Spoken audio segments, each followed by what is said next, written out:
Alright guys, welcome to the fourth video of chapter 7. Now I must warn you that I have a lot of information to share about privacy and security in the online environment. I don't have to explain every single thing, but more information is always better for you, because if you're planning to have your own e-commerce environment, e-commerce business, you definitely want to have the knowledge of all the security possible. Okay, prevention measures, we're just trying to complete the terminologies that you need to be familiar with. Okay, we covered electronic commerce security strategy, deterring measures. Now we're talking about prevention measures, the ways to help stop unauthorized users, also known as intruders, from accessing any part of the electronic commerce systems. Okay, prevention measures, what kind of checks you have. Remember in the past videos, I shared with you my cloud access request to make a payment for the Secure Service Layer SSL Certificate. Please try to Google the word SSL Certificate. SSL Certificate. Try to Google it. Okay. Google it. Pause this video and Google it. And try to read what it does and what's the functionality of this certificate. And you will know that this is one of the prevention measures that you place to protect your website.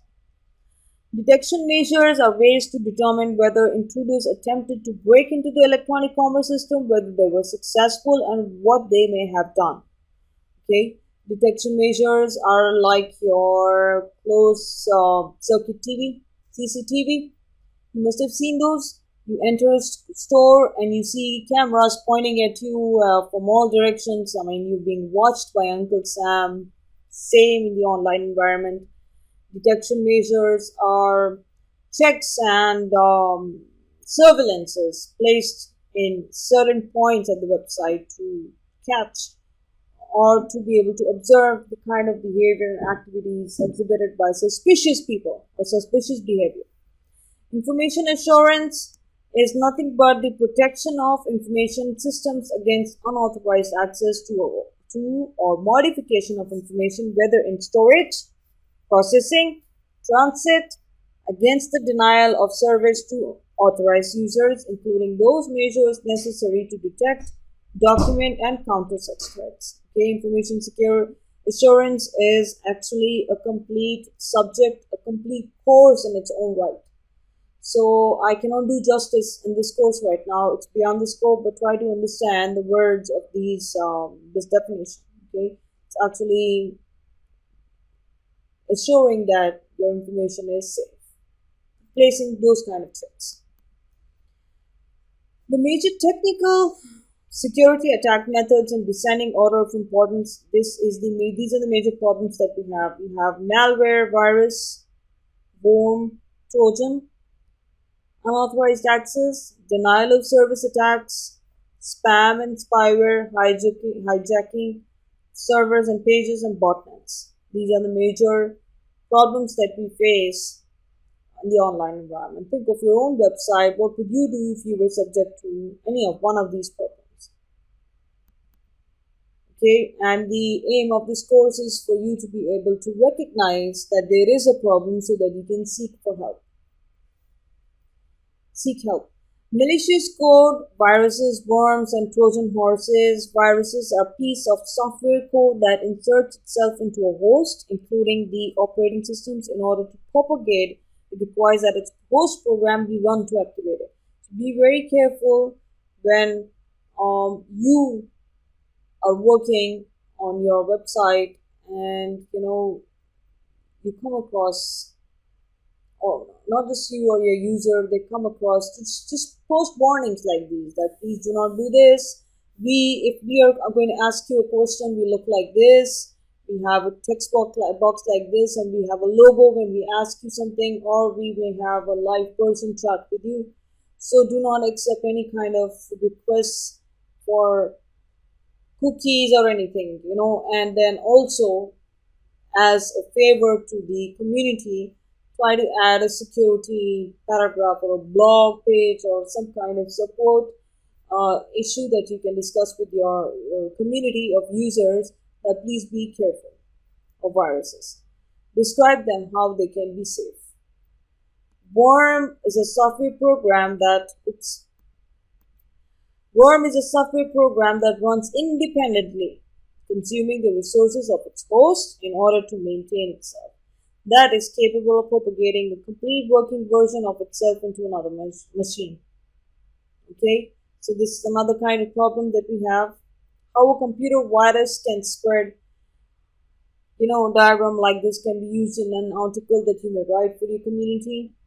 Just as a biological virus disrupts living cells to cause disease, a computer virus introduced maliciously invades the inner workings of computers and disrupts normal operations of the machines. So you have a virus that starts when a programmer writes a program that embeds itself into the host machine. The virus attaches itself and travels anywhere that the host program or piece of data travels, whether on CD, local area networks, or bulletin boards.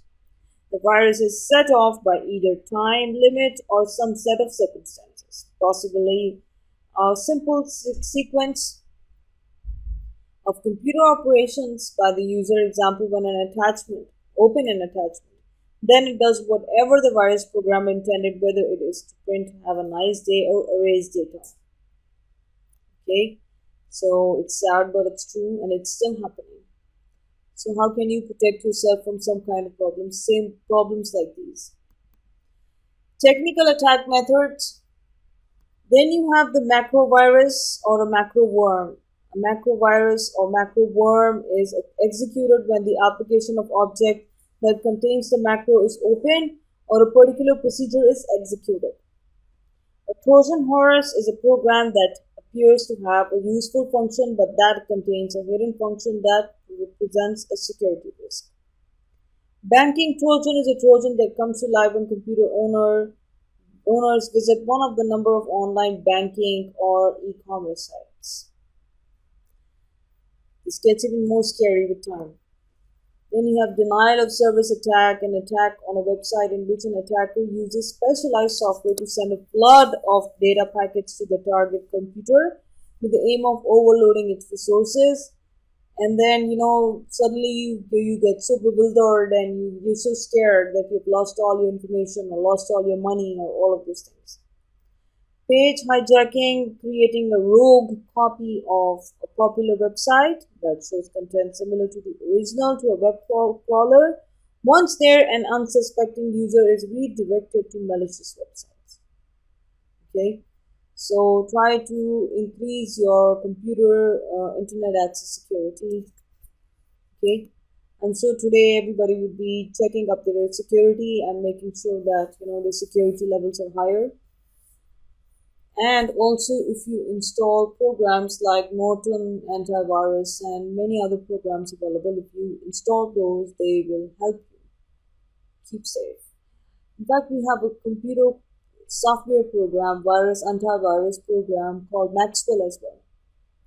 Ironic, isn't it?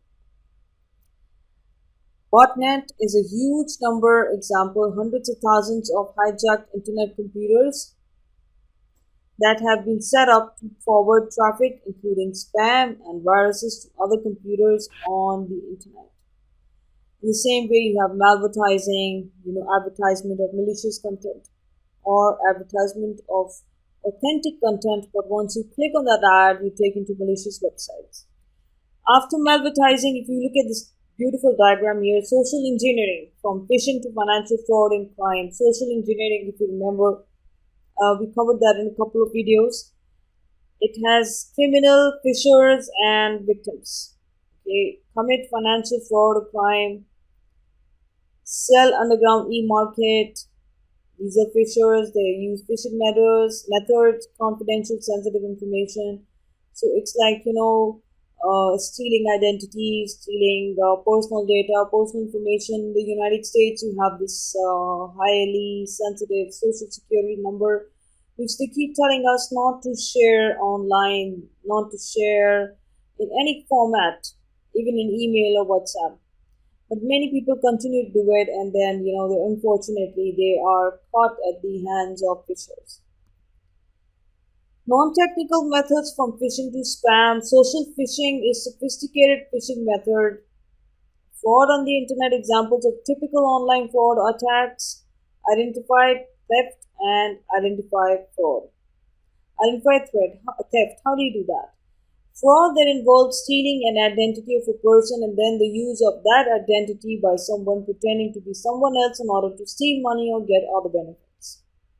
Very common. This is just like stealing a physical credit card from somebody's pocket and trying to use it at a point of sale terminal, trying to purchase something expensive. And by the time the person finds out, it's too late. You've already, and hopefully never you, but the thief has already escaped. So, same thing goes on with the internet environment. How phishing is accomplished: hacker inserts malicious URL, web user visits good website, user is redirected to bad website. Bad site sends obfuscated exploit for vulnerability on end user system, malware installed without user noticing. Malware sends private data back to the hacker.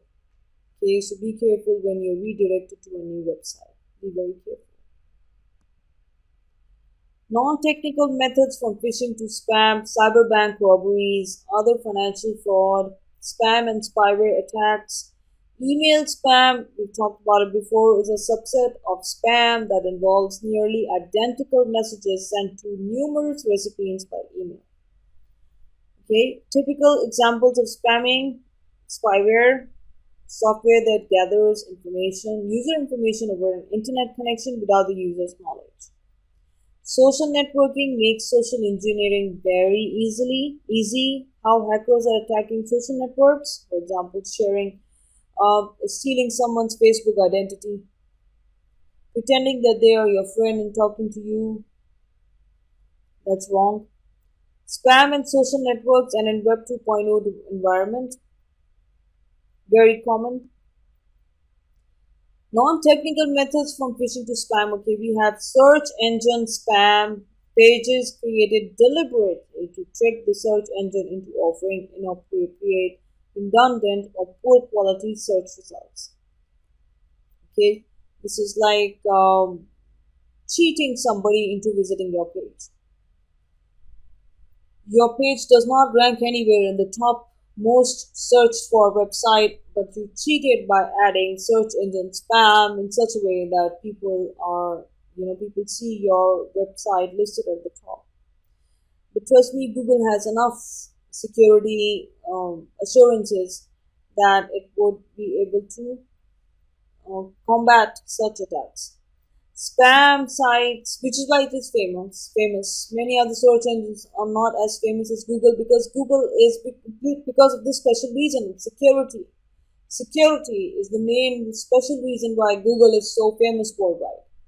It has a large chain of companies throughout the world. It has a lot of engineers and software developers, and it has an open source environment as well. People constantly work to improve Google.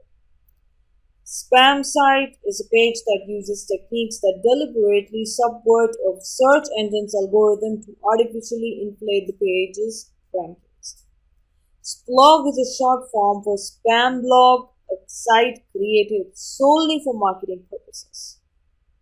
Okay, you've seen many such sites like that where you type in the website address slightly incorrectly and you take into a very suspicious looking site which tells you to buy this, buy that, be the same site. And you end up thinking maybe the site changed the last time you visited. So be careful, check out all the links, make sure your address is correct. Data breach, a security incident in which sensitive, protected, or confidential data is copied, transmitted, viewed, stolen, or used by an individual unauthorized to do so. Data breach. You must have seen this word in movies, James Bond movies and many movies, where the person is hacking and they see data breach messages by the data breach message is seen by the security people chatting up or having coffee or something like that. Remember those scenes? This is what it means, data breach. Someone has broken into the system. It's an alert. CIA security triad. three security concepts important to information on the internet: confidentiality, integrity, and availability. Confidentiality is assurance of data privacy and accuracy, keeping private or sensitive information from being disclosed to unauthorized individuals, entities, or processes. Simply put, confidentiality is a part of CIA security triad. Integrity, what's integrity here? Is assurance that stored data has not been modified without authorization. A message that was sent is the same message as that was received. Okay, have you heard about data centers? Just Google it up and you'll find a lot of information on data centers. These are physical units located in huge buildings in air-conditioned environments, and what they do is they store large quantities of data, and it is very important to provide CIA to such data. Availability is the assurance that access to data, the website or other electronic commerce data service is timely, available, reliable, and restricted to authorized users. So you just make sure that the data is available only to the intended people. The information assurance model and defense strategy. Okay, we're going to start that. Authentication, authorization, and non-repudiation. I explained non-repudiation very well. E-commerce security strategy is the objective of security defense. E-commerce security strategy is the objective of security defense. Security spending versus needs gap. Assessing security needs. Vulnerability assessment is the process of identifying, quantifying, and prioritizing the vulnerabilities in a system. For example, if you look at this table here, the e-commerce security strategy framework, the e-commerce security strategy has regulatory, financial, and marketing and operation bodies. Okay, regulatory is the external body residing outside your company, and these involve the government and the politics and the religion and the culture, all of these things beyond your control. Financial is the control for against fraud and embezzlement, and the bank accounts and the credit card accounts, third party accounts, all associated, all linked to your company website. Marketing and operations is also internal. It controls how you are marketing, your product or service, what is your reach, and who are your customers or your target group of people. So in each of these bodies here, the regulatory, the financial, and the marketing and operations, you have to place security controls, okay, for it to be able to function efficiently. So the regulatory control for, so the regulatory body, how can you place control here? Control for database and network security. Then you have assurance metrics. You need confidentiality, integrity, authorization. Then you need to protect it against unauthorized access by hackers, former employees, malware, and crimeware. Also, privacy violations. Financial or internal bodies need control on fraud and embezzlement, bad debt expense. Assurance metrics need authentication and integrity. Protect against transactions using stolen identities, debit or credit card checks, unauthorized transactions, and overrides and pretexting. Okay, this gets a little bit detailed, but it's good to know. It's good to know. That's all I'm trying to say. Marketing and operations control, website functions, customer transactions, electronic documents, intellectual property. Assurance metrics are availability and non-repudiation. Protect against phishing, spoofing, denial of service attacks, and industrial espionage. Espionage, as we know, is, what was espionage? It is the security breach, data breach by, government, and you need to protect yourself from that, because sometimes, you don't want you and your customers to be a part of the survey the government or other political bodies are conducting. Okay, so let's stop the lecture here. And up next, I'm going to be talking more about the defense strategy. and how you can keep your electronic commerce environment safe. See you in the next lecture. Take care.